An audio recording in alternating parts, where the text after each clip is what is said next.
Hare Krishna. I hope the screen is visible to all of you.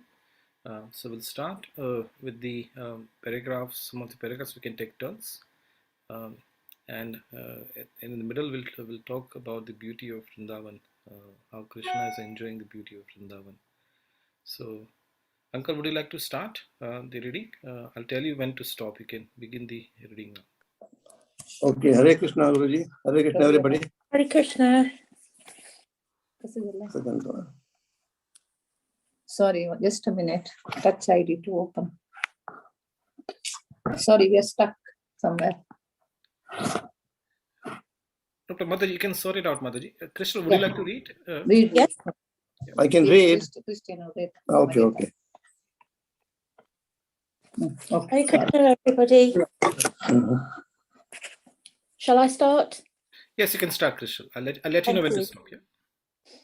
After extinguishing the devastating fire, Krishna surrounded his relatives, friends, cows, calves, and bulls, and glorified by his friends, singing again, entered Vrindavan, which is always full of cows. While Krishna and Balaram were enjoying life in Vrindavan in the midst of the cowherd boys and girls, the season gradually changed to summer. The summer season in India is not very much welcomed because of the excessive heat, but in Vrindavan, everyone is pleased because the summer there appeared just like spring. This was possible only because of Lord Krishna and Balaram, who were controllers even of the Lord Brahma and Lord Shiva, were residing there. In Vrindavan, there are many falls which are always pouring water, and the sound is so sweet that it covers the sound of the crickets. And because water flows all over the forest, looks very green and beautiful. The inhabitants of Vrindavan were never disturbed by the scorching heat of the sun and the high summer temperatures. The lakes in Vrindavan, surrounded by green grass and various kinds of lotus flowers bloom there, such as Kalara, Kanja, Utpala, and the air blowing in Vrindavana carries the aromatic pollen of those lotus flowers. When the particles of water from the waves of the Yamuna, the lakes, the waterfalls, touched the bodies of the inhabitants of Vrindavan, they automatically felt a cooling effect. Therefore, they were particularly undisturbed by the summer season. Vrindavan is such a nice place. Flowers are always blooming, and there are even various kinds of decorated deer. Birds are chirping, peacocks are crowing and dancing, and bees are humming. The cuckoos are sing nicely in 5 kinds of tunes. Krishna, the reservoir of pleasure, blowing his flute accompanied by his elder brother Balaram and other cowherd boys and the cows, entered the beautiful forest of Vrindavan to enjoy the atmosphere. They walked into the midst of the newly grown leaves of trees whose flowers resembled peacock feathers. They were garlanded by those flowers and decorations with saffron chalk. Sometimes they were dancing and singing, and sometimes wrestling with each other. While Krishna danced, some of the cowherd boys sang and others played flutes.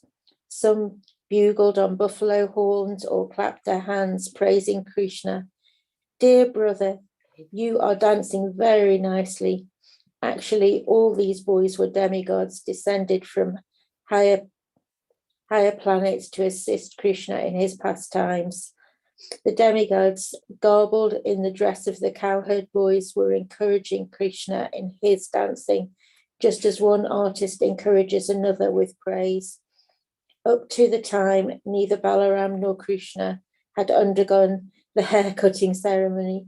Therefore, their hair was clustered like crow's feathers. They were always playing hide and seek with their boyfriends, or jumping or fighting with them. Sometimes, while his friends were chanting and dancing, Krishna would praise them.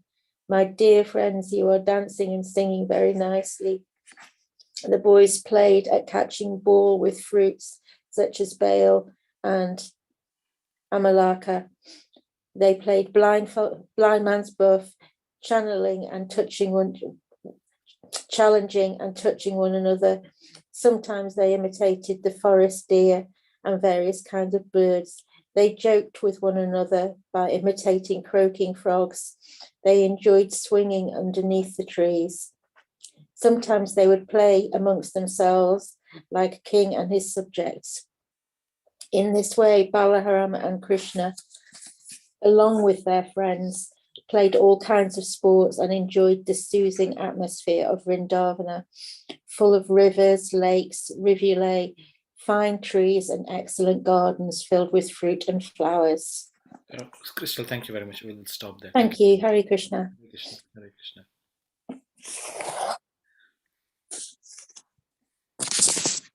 Hare Krishna, everyone. So this chapter is beginning with the description of Vrindavan. And here Prabhupada writes about the beauty of Vrindavan. Now these are the exact shloka taken from Srimad Bhagavatam. Shukdev Goswami, he is describing the beauty of Vrindavan, and see how the friends of Vrindavan in the company of Krishna, friends of Krishna in the company of Krishna, they are so wonderfully enjoying, the wonderful pastimes with Krishna and the beauty of Vrindavan. Just a second.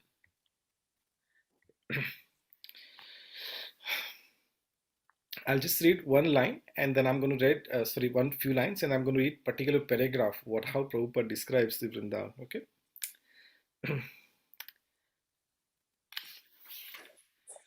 This one paragraph, Prabhupada, he writes, see Prabhupada's words, he's so nicely choosing the words. He says, Vrindavan is such a nice place.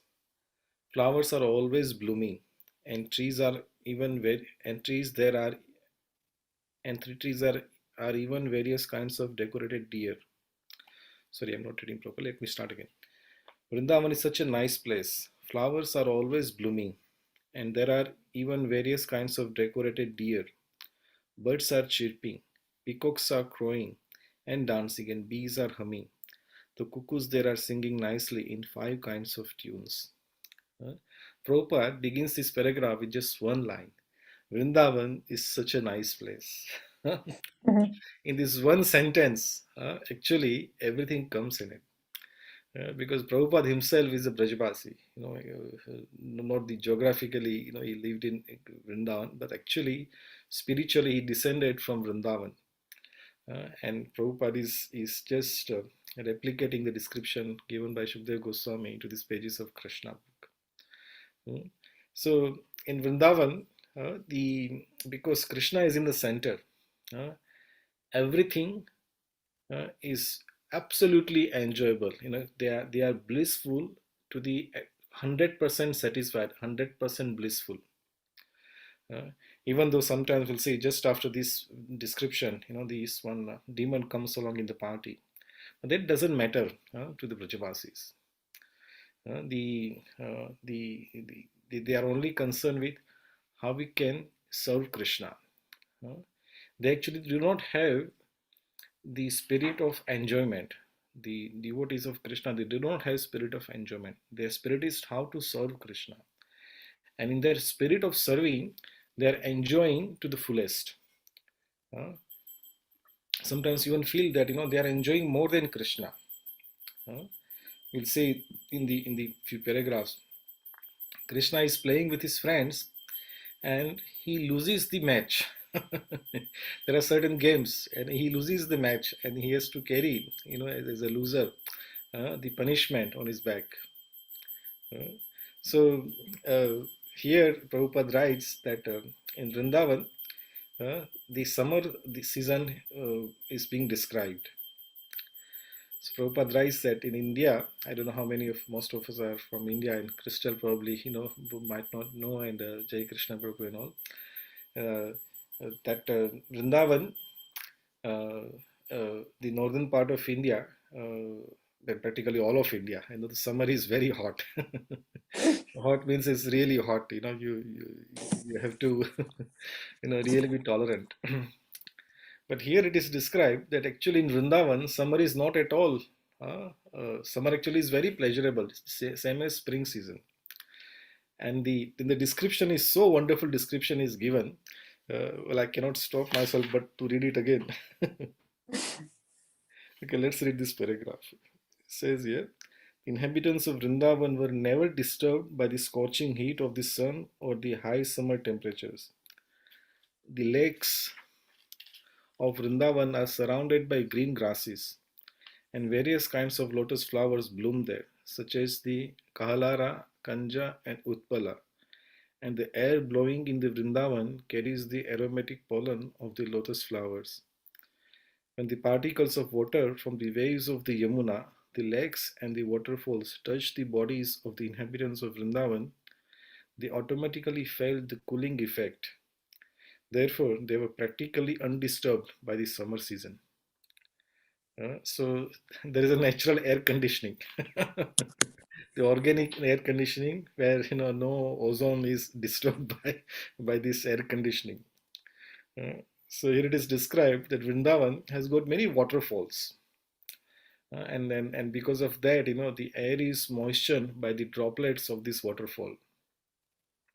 And here it is mentioned, and the waves of Yamuna, the Yamuna river, it is, she just like ocean, she has waves. Those waves also, creates, these water droplets and mixes, in the air. And then there's a lake also. And these are such a beautiful places. The lakes here it's mentioned so many different kinds of lotus flowers are there. And air is imbued, with the nice fragrant pollen of the lotus flower.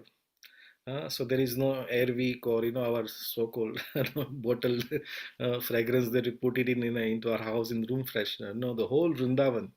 There's a nice fragrance, the mixed fragrance, of various flowers, especially lotus, everywhere.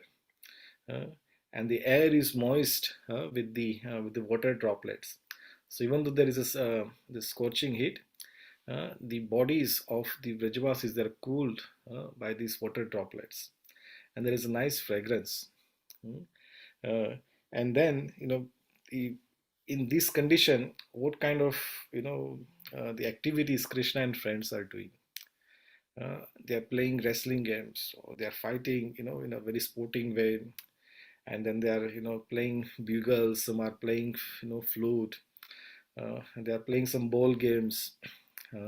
So many wonderful things they are doing, and that is also while they're herding their cows. The cows are grazing the grass, and everything is absolutely green. So here, my friend, I'll share something what personally I do. Sometimes when I'm, I want a little break, uh, when I read some of these paragraphs, I read and I just try to visualize, these descriptions in my eyes, in my head, that I am actually in that place, and it is so nice. I don't know if you all of you, any of you would like to try this. You read these paragraphs in Krishna book, description of Vrindavan, and just close the eyes, and try to, visualize yourself in it. You will feel so blissful, so blissful. Uh, so, we see in these pages of Krishna book that Brajabasis, they are really enjoying, enjoying to the fullest. Mm. So sometimes, we might have some questions in Krishna consciousness that we talk about, four regulative principles, sense control, tapasya, refraining from certain, so-called worldly enjoyment. How does that match with the description of Vrindavan? Our enjoyment, or so-called enjoyment, it is actually we want to enjoy in separation of Krishna. We don't want Krishna in our life, and then we want to enjoy.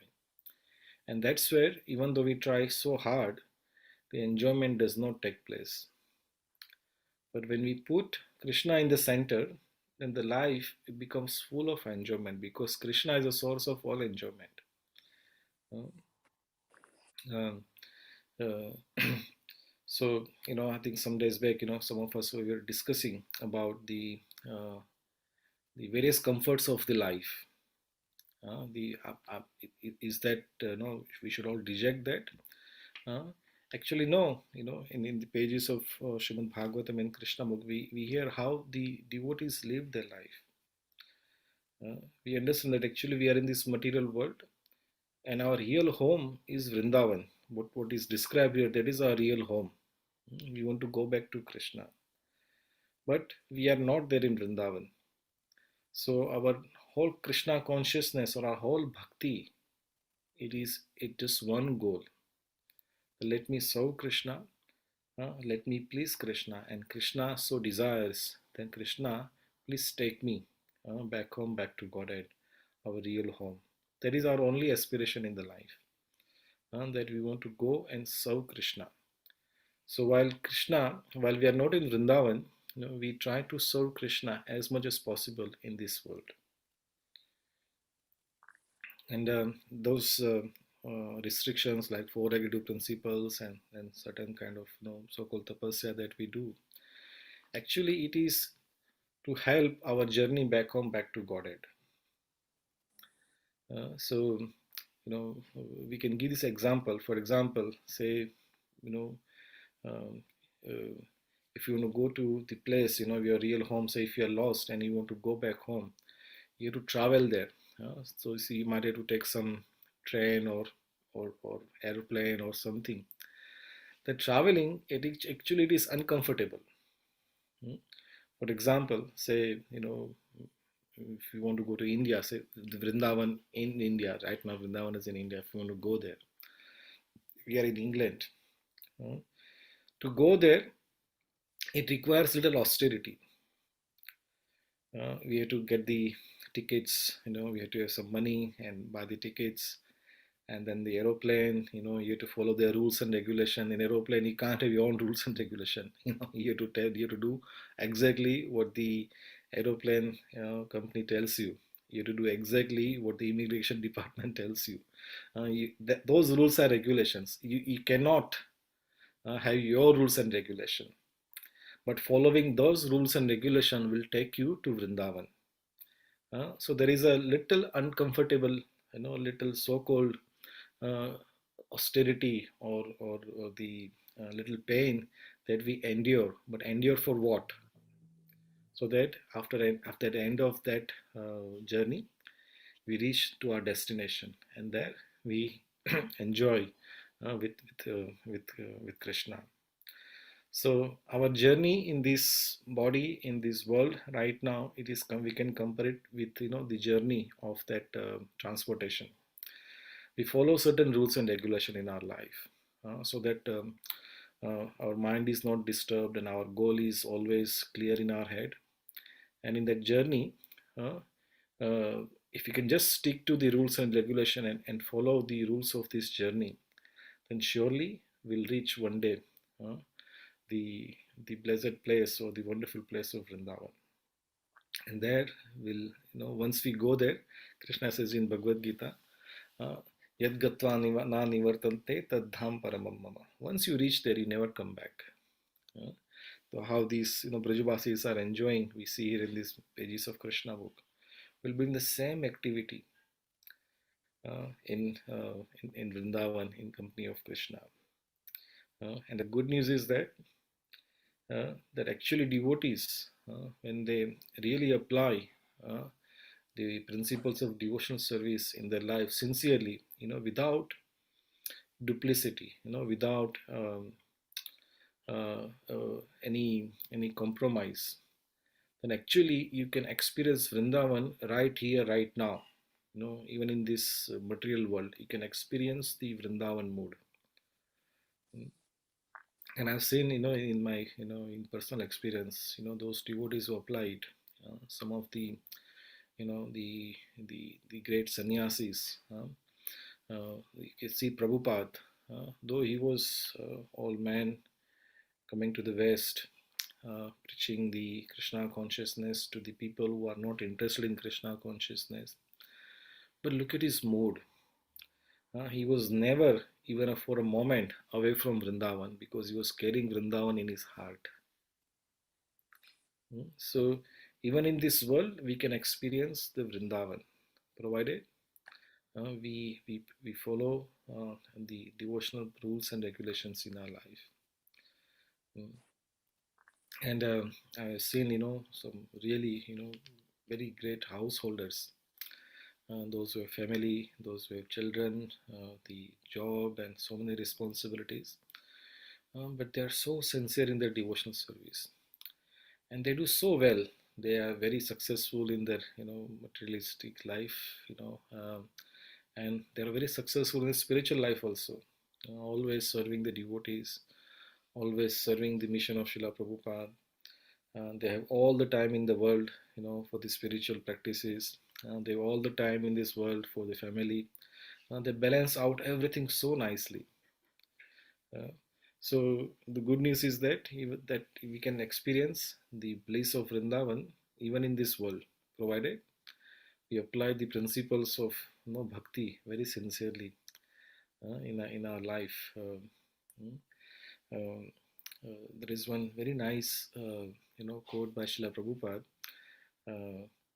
that devotional service is very easy provided we are serious, we are sincere, and without any ulterior motive. This is, the quote, actually is uttered by many of the devotees, especially Radhanath Swami Maharaj. That, it is the quote by Srila Prabhupada. The devotional life, it is very easy.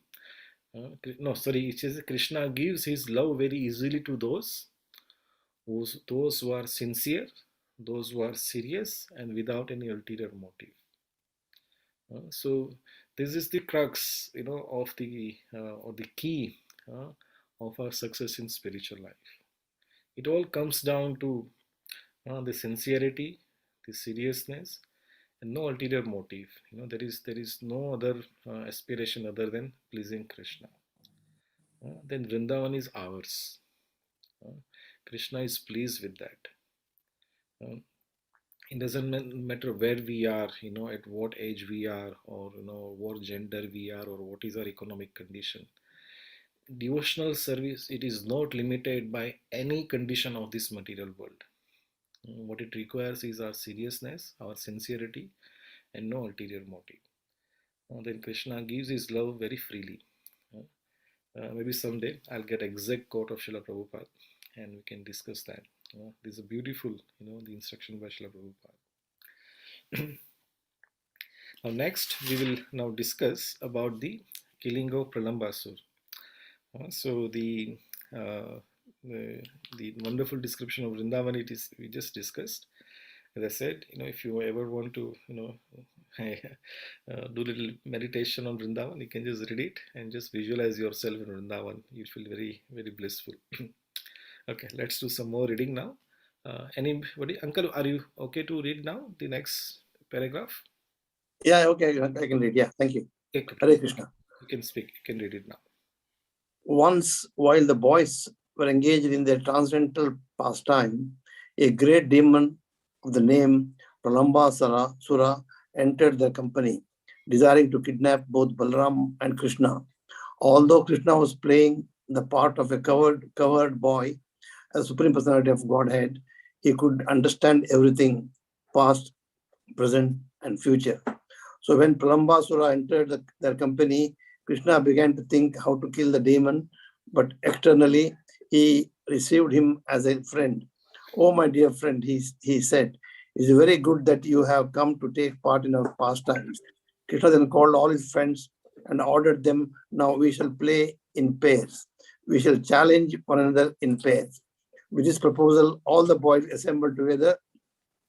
Some of them took the side of the Krishna and some of them took the side of the Balarama, and they arranged to play in duel.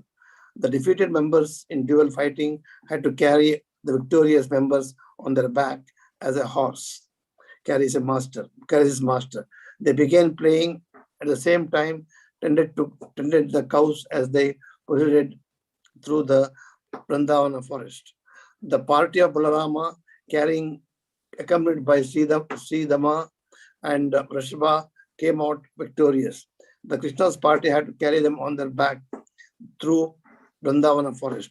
The Supreme Personality of Godhead Krishna, being defeated, had to carry Sridama on his back, and Bhadrasena carried with Vrishaba. Imitating their play, Prambasura, who appeared there as a covered boy, carried Balarama on his back. Pralambasura was the greatest of the demons, and he had calculated that Krishna was the most powerful of the covered boys. In order to avoid company of Krishna, Pralambasura carried Balarama far away. The demon was undoubtedly very strong and powerful, and he was carrying Balarama, who is compared to a mountain. Therefore, he began to feel the burden, and thus he assumed his real form. When he appeared in his real future, he was decorated with a golden helmet and earrings and looked just like a cloud with lightning carrying the moon. Balarama observed the demon's body expanding up to the limits of the clouds, his eyes dazzling like blazing fire and his mouth flashing and sharpened teeth. At first, Balarama was surprised at the demon's appearance. He began to wonder how is that all of a sudden their career has changed in every way. But with a clear mind, he could quickly understand that he was being carried away from his friends by a demon who intended to kill him. Immediately, he struck the head of the demon with his strong fist, just as the king of the heavenly planets strike a mountain with his thunderbolt. Stricken by the fist of Balarama, the demon fell down dead, just like a snake with a smashed head, and blood poured from his mouth. When the demon fell, he made a tremendous sound, and it sounded as if great hill were falling upon being struck by a thunderbolt of King Indra. All the boys then rushed to the spot. Astonished by the ghastly scene, they began to praise Balarama with the word, "Well done, well done." All of them embraced Balarama with a great affection, thinking that he had returned from death, and they offered their blessings and congratulations. All the demigods in the heavenly planet became very satisfied and showered flowers on the transcendental body of Balarama, and they all also offered their blessings, congratulations for his having killed the great demon Pralambasura. Hare Krishna. Hare Krishna. Thank you very much. Hare Krishna. So this is the description of the killing of Pralambasura. This demon Pralambasura, he entered, while Krishna and his friends were having wonderful time at Vrindavan. We just discussed that in detail. So this demon, he disguised himself as one of the cowherd boy, and he entered into the assembly, where Krishna and his friends were playing, with a view to kill Krishna. So Krishna, he is the Antaryami. He is there in everyone's heart. He could easily see there, that this demon has entered into the assembly. So Krishna, he gives everybody a chance to reform. So he said, "My dear friends, please come.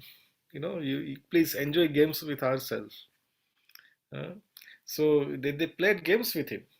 Krishna accepted, him in the assembly. And they played a games, where the losing party has to carry the winning party on their back. Pralambasura, he was in the party of Krishna, and there's other party of Balaram. So Krishna's party lost. As a punishment, the Pralambasura, who was a small boy now, he was to carry Balram on his back. Now he chose Balram to carry on his back because he knew in the past, the demons, they did proper research they said Krishna, he very easily kills so many demons. So this time, I will choose, a different mode. I will not follow the other demons' path. I will first kill Balram, When Balram is killed, then it'll be easy to kill Krishna. Wrong choice. No, absolutely wrong choice. Uh, so he thought, I'll take Balram on on my back, and I'll take him, I'll kidnap him, and then somewhere at the place I'll kill him. So he is carrying Balram on his back now, and then he's going, deep into the forest. And then, he assumed his real form, of demoniac body, with the golden helmet and, very ferocious looking body. And here it is mentioned, Balram, he was astonished, why have come, this nice boy has turned into such a ghastly form. But then he realized, that he has come to with the wrong intention. So Balram, you know, you see, last time, Krishna, he makes little, for kind of drama, before killing the demon. Here, Balram didn't want it to create any drama. He just did one punch, little fist on his head. Uh, and this mountain-looking demon, here it is mentioned, is so big, his head was touching the clouds in the sky. Balram just, a small gentle fist on his head, and and his head cracked open, his eyes bulged out, and he felt on the ground dead. Just one punch. Uh, and then all the boys came, so, oh, this was a demon, didn't you, oh, Balram, you did very well, and they're kind of patting Balram, well done, like the friends, they like to congratulate their fellow, friends when they achieve something nice in their life. So, oh, Balram, well done, you killed this demon. So this pastime, it happened in a place called Bhandiravan. Vrindavan, it is Vrindavan has got 12 forests. And Madhuban, Talvan, Belavan, then, so many wonderful forests. There are Lohavan, different forests are there.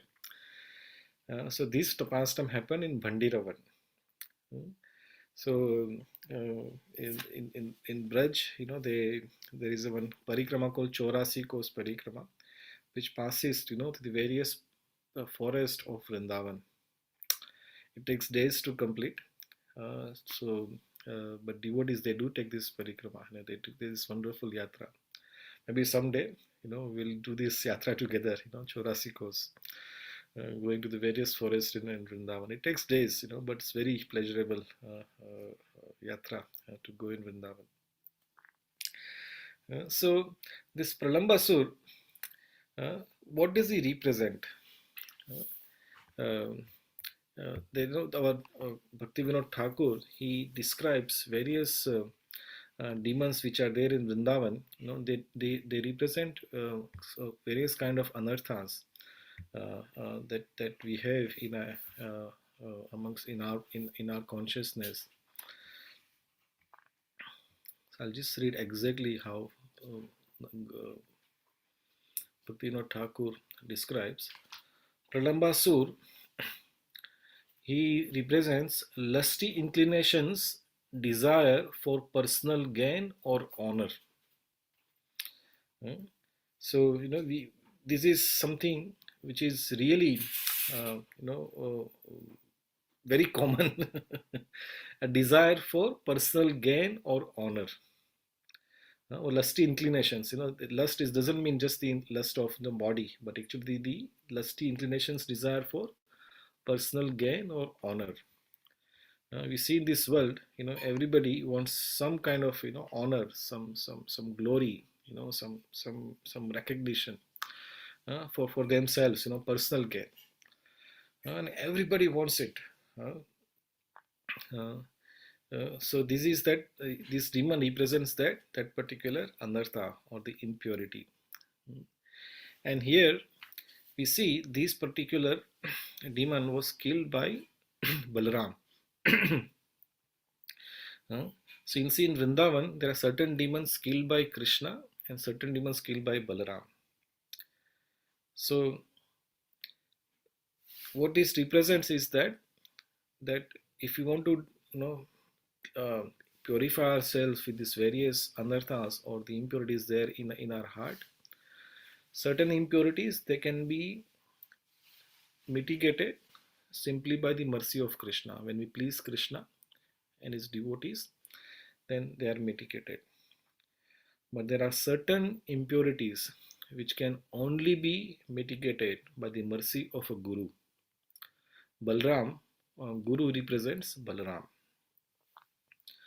So these inclinations for personal gain and the recognition, this particular anartha can only be mitigated when we please the Guru. When the Guru is pleased, then we can easily mitigate this particular impurity. And for a Guru or a Balram, it is not a very difficult thing to do. Balram, there's another story. His name is Balaram, means most strong and most he gives the pleasure to his devotees. Ram means gives one who gives pleasure, and is supremely powerful both materially and spiritually. So the Balram earlier, he in his one of assembly, he was traveling, and one particular person was not very showing enough etiquette. So he killed that person, just by the touch of a grass. Didn't even touch him with the fist. He took one blade of grass and touched his head, and he was fell dead. So for Balram, to kill this demon was not a great thing.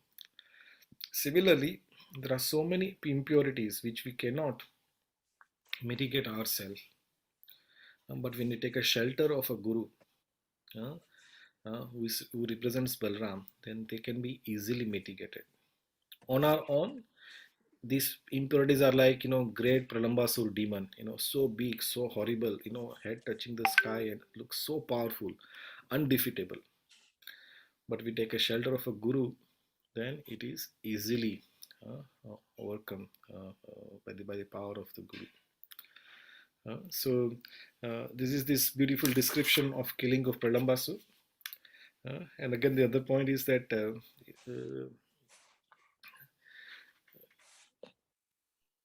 demons, he got this chance to play in the assembly of Krishna.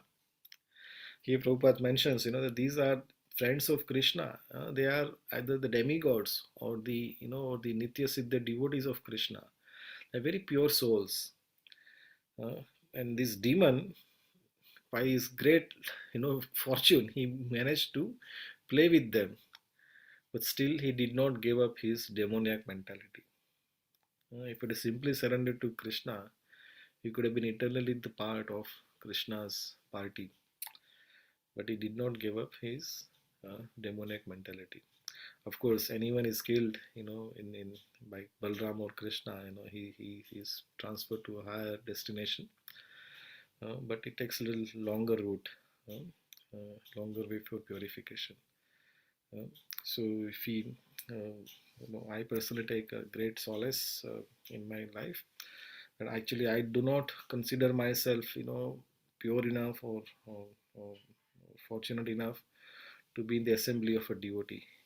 By somehow or the other, by some Krishna's inconceivable mercy, I have the association of devotees in temples, online, and so many devotee friends are there. I don't deserve them, but somehow I'm here.